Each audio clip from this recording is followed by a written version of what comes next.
5-hour drive through a storm into a hotel in South Wales because we're off to Fox today to go and get some staff training.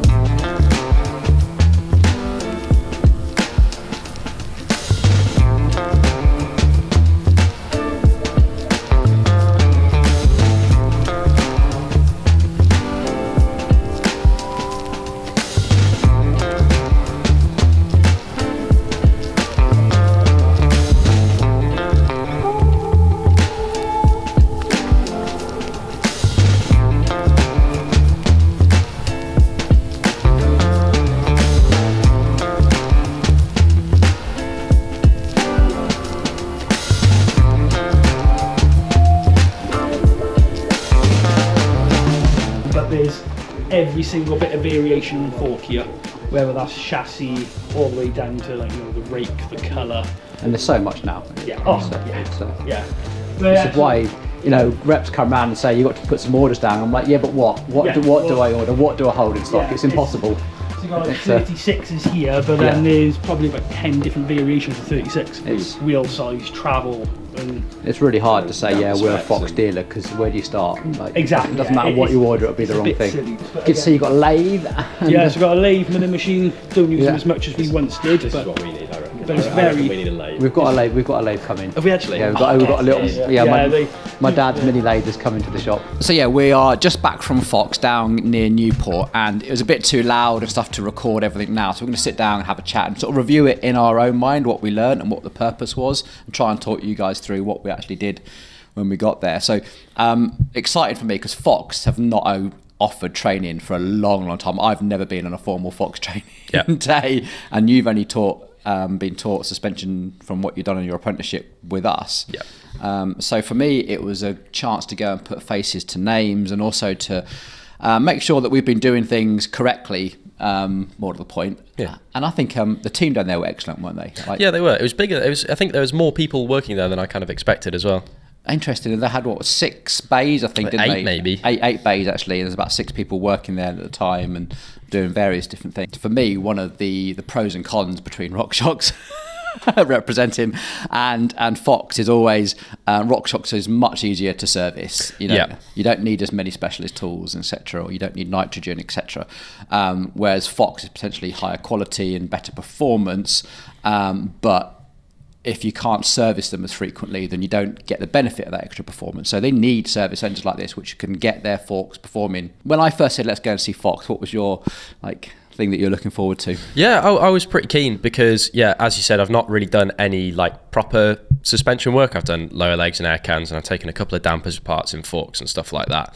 But I've never done anything seriously in depth, and it's always just been follow the instructions and kind of essentially guess what I'm doing.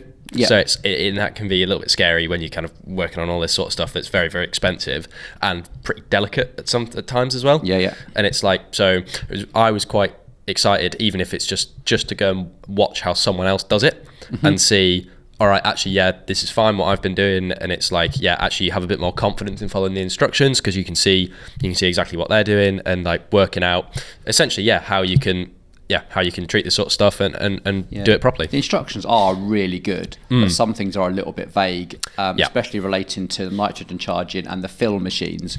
So when they ask what do we particularly want to learn, we're pretty confident with forks here. We do forks day in, day out, and RockShox shocks. We do Fox shocks here as well. We've been doing them for a long, long time, but there's always been a little bit of doubt in my mind. I just wanted to take my time, make sure everything was right. And you've never really worked on a Fox shock. We used to have never taken one further apart than an air can service. So we really, really wanted to concentrate on shocks, checking that we're doing everything right. And we weren't actually. So there was one thing that was really bothering me actually. A customer actually had one of these. This is a Fox DPS. I probably serviced several dozens of these in my time, and this one that I was working on just wasn't working. No. I was like, do you know what? I'm going down to Fox. I'm going to ask them help. What have I missed? And I was expecting them to find something. So I was really keen to see how they inspect things. What am I missing potentially in the inspection? So I asked them particularly, when you take a shock apart, show me exactly what you're inspecting, what you're looking for, and what have I missed. And do you know what? I think we're probably just as fastidious as they are, Yep. which is nice. It was nice to see how they were looking at the shims and like really making sure that was definitely something that I didn't have any kind of knowledge of really. I knew what they looked like, I knew they existed, but I didn't know that you'd take them out, inspect them all for crimps and stuff like that, and it's interesting. So yeah, this shock we learned a few things like taking the little nylon bushing out that I've always done with a small drill, but they've got this technique with a blowtorch, which I thought was brilliant. And I still want one, by the way. A blowtorch, yeah. So at the moment we use for when we have to heat things up to like melt the Loctite, etc., we use a battery powered heat gun, which I always thought was a bit safer. The guys down there just get the blowtorch out at every opportunity. Yeah, they have probably 10 blowtorches in the workshop. And each of which is being used constantly. You constantly hear yeah. So anyway, they've got this little technique with a blowtorch and a pick to get it out, which we might try. I don't know, I've kind of developed my drill technique quite well. I think it was, for me, I wouldn't feel safe or confident taking a drill that close to the shaft of the shock. Yeah. I wouldn't want to have the risk. I know obviously it's only made out of nylon, so it's pretty soft compared to other things you'd drill, but it's the risk of slipping with a drill and damaging it. I don't like at all. Yeah, it's never happened to me, but I quite like their technique. But then there's the risk of putting a pick through your hand. It's all or setting fire to something. Or setting fire to something. But that's part of the fun. Removing that little nylon ball. Actually, there's definitely a technique that all of them there had developed, and everyone had a slightly different technique, which is dead interesting. Yeah. Took this shock apart, and the inspection, I was really happy that our inspection technique was basically the same as theirs. They were probably a little bit hotter on how they inspect each individual shim. Yep. That was quite interesting. Building it back together again, we were doing everything right. I enjoyed seeing like all their processes with like the nitrogen machine and stuff. So for people who don't know, these shocks are charged up to 500 psi in the little IFP chamber. Yeah, which is why this little ball's here. To stop people from tampering with it and sending something into space or their own skull. Yeah. It was dead interesting to see how they've got the tank was charged to like 1500 psi or something. Yeah, that's normal. But to prevent things from overfilling or being overcharged, it was completely capped at 500 on the thing, which was nice to see. That it's like, actually, there's just a complete safety measure here that you physically can't overfill this, no matter how much you crank the tap. You're not having to worry about what PSI it's going to or anything like that. It's just like you can't possibly overfill it because it's regulated here, and that's not gonna go wrong. That's what this does. Exactly. That's what this does. So, they've got a couple of nitrogen tanks down there, and they've got the option of checking one against the other. Where when you only got one nitrogen tank, you don't always know. So and that was good. So we went through some nitrogen charging, which you'll see on the video is like a little safety needle that you inject, and interesting thing for me is on the instructions when you learn how to do this, it just says listen out for a loud bang. Now with this hex here, you can just tighten it up, pinch it up, now nice and straight, big bang. There you go. Done. And then you need to listen for a little hiss, and if you get the little hiss, it's gone wrong, and you start again. Now I've always done this with ear defenders on, and I've not really known how loud it is. I've just put ear defenders on, safety glasses on, precaution, nitrogen charge it, bang, done, and you hear the pop, but no one there wore into ear defenders, and it's not actually as loud as all the instructions and everything make out. So, in actual fact, they don't wear ear defenders so that they can listen for a little hiss if it does go wrong. So they've got that little check. So.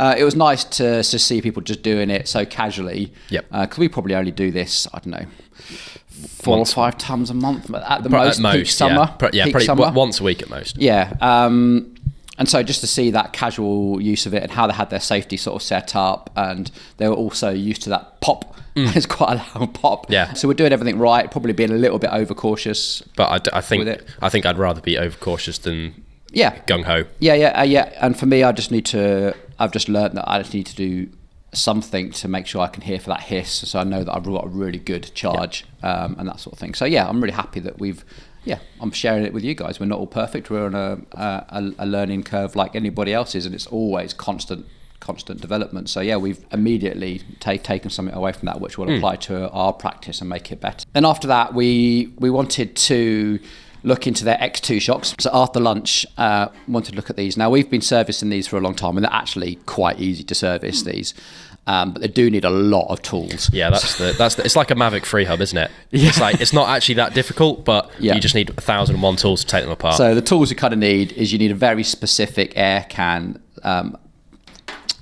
clamp, and you also need this little tool here, which is to undo the notches that are on top of this. Now with these, there's no such thing as a basic air can service. You take them apart all the way and that's it. There's no like half house like these. You can just quickly service the air can. This is to service the air can, you need to service the whole thing. So and we've got all the tools here that get into all the switches and dials and open things up, adjust the shim stack and all sorts, and also the fill tools.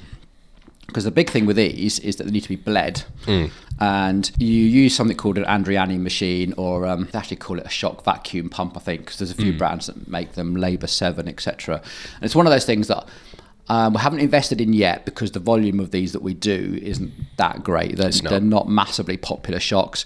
These machines are £2,500 for the cheapest, probably about £7,000 for the ones that they were using down there. And they had two. And they had two of them, yeah. And it's something that I feel like we're almost at the point where we need to invest in one, but I really wanted to see exactly how they work, what the benefits were, because we hand bleed at the moment. So when we do these, you can hand bleed them, which takes longer. And actually, I've always wondered whether you get an inferior bleed through hand bleeding. So it was interesting seeing those. Yeah, Andreani it machines. was. They weren't quite as sophisticated as I thought they'd be. There seemed to be a lot of kind of interesting quirks with them that aren't the most user friendly. Yes, that's what I took away. Like you still had to like hold the shock in a certain way and pump it through and check it and the big one for me was the oil levels. Yes, you got to keep a constant eye on the oil levels, which you can't see, by the way, by just in regular use. You have to take it apart to check. Yeah, so there's a few weird things like that. And then actually I saw quite a lot of them after it being on the fill machine that they didn't have 100% confidence in the quality of that bleed, that they still then put a hand bleed syringe on it to check. So they almost went back to the hand bleed just as a final, is it okay? So yeah, I think for now we're probably okay hand bleeding. Yeah, I think if you're doing 5, 6, 7 a day like those guys are, I think it's probably a necessary tool. Yeah, because it saves a lot of time. I would probably say the average quality of it is probably better than it's better than a hand bleed, you would have thought. I think it depends how careful and detailed you are. I mean, maybe in the future if we get busier then we'll invest in one, but for now I'm really happy that our hand technique is perfectly fine. So yeah, that was really interesting. So I think I got out the day what I wanted. What about you? Yeah, I think so. I think it gave me a lot more confidence to just have faith in the instructions, essentially, of like, when you're taking this apart, it's like, you can, as long as you're using the right tools, it's going to be fine. And as well, I think we probably should say as well, they didn't use all of the specific tools that they specify in the manual. No. Because some of them, they don't like some of them, they're not as easy to use, all that sort of stuff. They've got alternatives that they use instead, which I thought was fascinating. Yeah, like there's definitely like some of the tools to remove bushings, etc., weren't the official Fox tools. They'd found other ways of doing it, like we have actually. And we actually still use this particular tool, which is so expensive, it's scary. So interesting to see that they'd sort of hacked a park tool. No, I think it was literally a standard park tool bottom bracket tool. Really? I'm pretty sure it was the standard. We've got one downstairs. It's different. No, our one's only got one hook. So is it? I might try it actually. I'd really like using that tool. It's really reassuring when it's in the vise and clamped. You've got a really good grip. I really valued watching a professional suspension servicer going through what they do and being able to have faith in the instructions and understanding what's going on, because it's often when you haven't done something before and you're trying to follow the instructions for suspension, they're pretty detailed. There's often stuff that will just be like remove collar or take apart or fill, and it's just like actually being able to watch someone do it and like this is how they do it day in day out, and you know what you're doing. It's or just inspect for damage. Exactly. What constitutes damage? How damaged, or is a little scratch in a shim okay, but we saw like little crimps and stuff. So the other thing for me was they have exactly the same problem as we do with all the various fill adapters. So a lot of this stuff is all American, so all like the fittings are NPT fittings rather than BSP fittings. That's going to bore some of you to tears, but if you ever try and set up your own nitrogen or fill system, you're going to come into all sorts of problems with adapters, threads and adapters and American standards and British standards, and it's just like it's a pain in the arse. One day I'm going to make a video about how the hell you connect a British regulator and nitrogen tank to American fittings, because it's just the biggest ball ache. So that was good. And so we got that shock fitted for the customer, learned about that, and obviously Orin has got himself a nice little handy upgrade. Yeah, some freshy, happy about. Some freshy orange factory adjustment now. I think that's it. So yeah, thank you very much to the team from Fox, Luke and Taya, for putting that together for us. We learned tons. We're looking forward to really practicing and enhancing our skills in this area. And watch this space. And if you are looking to get your shock service, it's now a service that we confidently offer amongst all of our team, pretty much. Yeah. So yeah, happy days. Spot on. Nice one. Thanks for watching, everyone, and hope you enjoyed this video. If you did, give it a big thumbs up and leave your comment down below. Me and Jake are really, really keen to hear what you guys think. All right, cheers. See you later.